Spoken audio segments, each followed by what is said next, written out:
ഞാൻ വളരെയധികം റെസ്പെക്റ്റ് ചെയ്യുന്ന ഒരു കോൺഗ്രസിൻ്റെ പ്രധാനപ്പെട്ട നേതാവാണ് നമ്മുടെ കെ സുധാകരൻ സാറേ.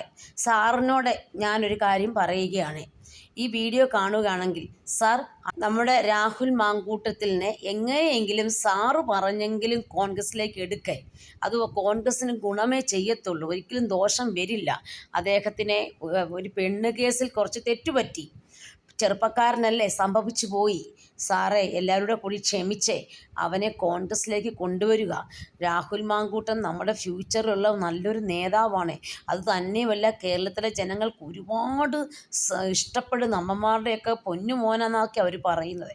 ഒരുപാട് പേര് നേർച്ചകാഴ്ചകൾ ചെയ്യുന്നു, രാഹുൽ വരണം രാഹുൽ വരണം എന്ന് പറഞ്ഞ് കരഞ്ഞ് നിലവിളിക്കുന്ന ഒരുപാട് സ്ത്രീ ജനങ്ങൾ കേരളത്തിലുണ്ട്. അതുകൊണ്ട് സുധാകരൻ സാറ് വിചാരിച്ചാൽ ഇത് നടക്കും. സുധാകരൻ സാറ് എല്ലാവരെയും കൂടെ കോണ്ടാക്ട് ചെയ്തിട്ട് എത്രയും പെട്ടെന്ന് രാഹുലിനെ എടുക്കുക. സതീശൻ റീയുടെ വാക്കും കേട്ടെ രാഹുലിൻ്റെ ഭാവി നശിപ്പിച്ച് കളയും.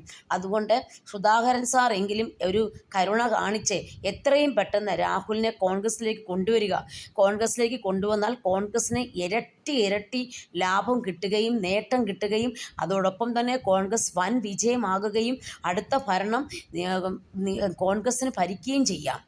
സുധാകരൻ സാറും മുഖ്യമന്ത്രി ആകണം എന്നാണ് ഞങ്ങളുടെയൊക്കെ ആഗ്രഹം. വി.ഡി. സതീശൻ ഒരു മുഖ്യമന്ത്രിയാകേണ്ട, പ്രതിപക്ഷ നേതാവും ആകണ്ട. അദ്ദേഹം വന്നു കഴിഞ്ഞാൽ രാഹുൽ മാങ്കൂട്ടത്തെ പോലുള്ള ചെറുപ്പക്കാർക്ക് ഭാവി ഉണ്ടാകത്തില്ല എന്ന് ഞാൻ ഉറപ്പിച്ചു പറയുന്നു. സാറേ, സാർ ഇത് പ്രത്യേകം ശ്രദ്ധിക്കണം.